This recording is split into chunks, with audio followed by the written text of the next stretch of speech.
जय मसीह की मेरे दोस्तों, कैसे हो आप सभी। मेरा विश्वास है कि आप सभी लोग प्रभु यीशु मसीह में बहुत ही ज़्यादा आनंदित और आशीषित होंगे। स्वागत करता हूं आप सभी लोगों का एक बार फिर से आपके ही अपने YouTube चैनल मसीह की बातें में। आज हम उन लोगों के लिए बात करेंगे जो कहते हैं हम मसीह में तो है सालों से, हमने बहुत साल गुजारा है क्रिश्चियनिटी में, लेकिन हमें कोई रिजल्ट नहीं मिला, हमें कोई फायदा नहीं हुआ। कुछ लोगों का कास्ट ही क्रिश्चियन होता है, पर फिर भी हम उनके जीवन में कोई रिजल्ट नहीं देखते हैं।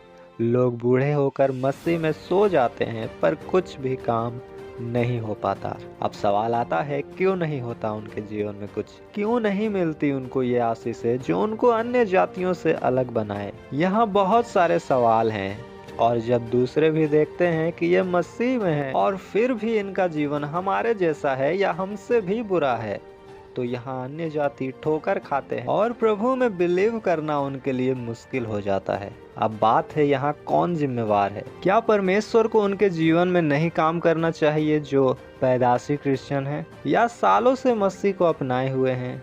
करना तो चाहिए, लेकिन दोस्तों खुदा का कलाम क्या कहता है। व्यवस्था विवरण 28 का पहला वचन में हम पढ़े हैं, वहाँ लिखा है, यदि तू अपने परमेश्वर यहोवा की सब आज्ञाएं जो आज मैं तुझे सुनाता हूँ चौकसी से पूरी करने का चित्त लगाकर उसकी सुने, तो वह तुझे पृथ्वी की सब जातियों में श्रेष्ठ करेगा। हालेलुया। मेरे मसीह भाई बहनों, यहाँ परमेश्वर ने क्या कहा कि अगर तू क्रिश्चियन होगा तो मैं तुझे आशीष दूंगा, या बहुत सालों तक क्रिश्चियन बना रहेगा तो आशीष दूंगा?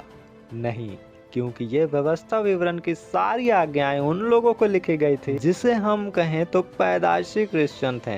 वो सारे के सारे यहोवा को मानने वाले थे, और हमारा परमेश्वर कहता है कर लिया कभी कभी उन्होंने, पर फिर भी अपने पवित्रताई को बनाए नहीं रखा। जहाँ मिला चल दिए, जो मिला खा लिए, जिसके साथ मन किया निकल लिए, जैसा मन किया बोल दिए, कुछ भी कंट्रोल में नहीं। फिर बपतिस्मा लेने का मतलब क्या हुआ आपका? जिस तरह बैंक जाके मेन काम आपका था कि पैसा निकाल के ले आना है, उसी प्रकार मसीह में आने के बाद आपका असली काम था कि पवित्र होके मसीह में चलना है, क्योंकि लिखा है, अपने शरीर को जीवित, पवित्र और मन भावता करके उस परमेश्वर को बलिदान कर दो। हालेलुया। मैं बताना चाहूँगा आप लोगों को दोस्तों कि परमेश्वर अपने वचनों में रहते हैं, इसलिए यीशु मसीह भी वही करते थे धरती में जो लिखा था वचनों में। और जब कोई सवाल करता था उनसे, तो वो जवाब भी बाइबल में से देते थे, बोलते थे कि लिखा है। हालेलुया।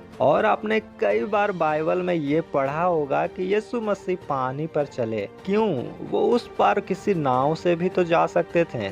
वो इसलिए पानी पर नहीं चले कि उनको अपनी शक्ति दिखानी थी, नहीं, वो ऑलरेडी बहुत ही पावरफुल थे, उनको दिखाने की नीड नहीं थी। दिखावा वो करते हैं जिनके पास कुछ नहीं होता। तो वो इसलिए पानी पर चले क्योंकि उनके लिए बाइबल में लिखा था, उनके लिए प्रोफेसी थी। भजन संहिता 77 अध्याय का 19 में वहाँ लिखा था, तेरे मार्ग समुद्र में है और तेरा रास्ता गहरे जल में हुआ, और तेरे पांवों के चिन्ह मालूम नहीं होते।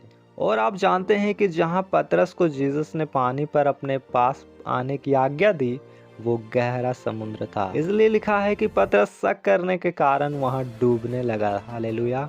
इसलिए मेरे मसीह लोगों, परमेश्वर अपने वचनों में रहता है, वो वचन के बाहर कुछ नहीं करता, क्योंकि वो इंसानों के तरह मूर्ख इमोशनल नहीं है। अगर आप वचन पूरा करोगे तो वो भी अपना वायदा आपके जीवन में पूरा करेगा कि जैसा लिखा है, तो वह तुझे पृथ्वी की सब जातियों में श्रेष्ठ करेगा। हालेलुया। मेरे लोगों, उसे आपके कास्ट रिलीजियस से कोई मतलब नहीं। मतलब है तो इससे कि आप उनके वचनों में चलते हैं कि नहीं। आज आप अगर किसी ज्ञानी को बोलोगे कि मुझे पढ़ाई लिखाई समझ नहीं आता, मैं बहुत मूर्ख हूँ, इसका क्या उपाय है, तो वो आपको बताएगा कि सुबह होने से पहले उठ के पढ़ाई करो, तब आपका ज्ञान खुलेगा, आप बुद्धिमान हो जाओगे। हर एक टीचर या मोटिवेशनल स्पीकर आपको यही बोलेगा। क्यों?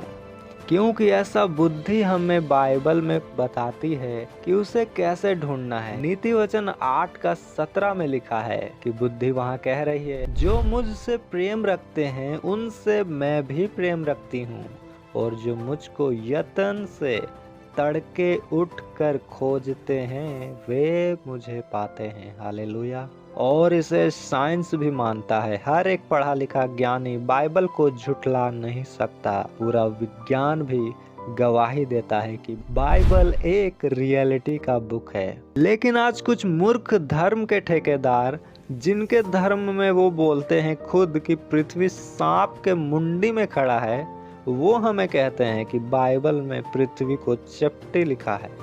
शाबाश बेटा, बहुत बढ़िया मुन्ना। वो कहाँ से ऐसा बोलते हैं मुझे पता नहीं, वो बाइबल का कोई वर्ष तो बताए। पर मेरे दोस्तों, जब आप अय्यूब की पुस्तक पढ़ेंगे तो वहाँ पृथ्वी को गोल दर्शाया गया है। हालेलुया। पर फिलहाल मैं उन मूर्खों की बात ज्यादा नहीं करूंगा और अपने टॉपिक पर आऊंगा। तो मेरे मसीही भाई बहनों, आप अगर वचनों में नहीं चलते हो तो कृपया चलें।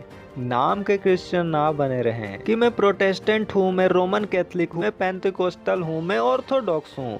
अरे ये सब टाइम पास है, कुछ नहीं रखा इन सब में, बेकार है ये सब जब तक आप वचन में नहीं चलेंगे। क्योंकि लोग आपको देख के मसीह को बदनाम करते हैं। बाइबल कहती है उनके बुरे कामों के कारण सत्य के मार्ग की निंदा होती है।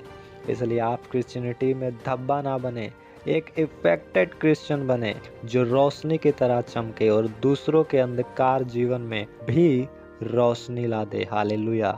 याद रखें, जब समुद्र में तूफान आया, चेले लोग घबरा गए तो उन्होंने यीशु को पुकारना शुरू किया, जबकि यीशु पहले से उनके पास नाव में थे। इसलिए हो सकता है कि यीशु मसीह आपके साथ हो, आपके पास में हो और आप मसीह में हो, लेकिन फिर भी आपके जीवन में यीशु मसीह काम ना कर रहे हो। पर आपको पुकारना है, उनको आवाज देना है आपने।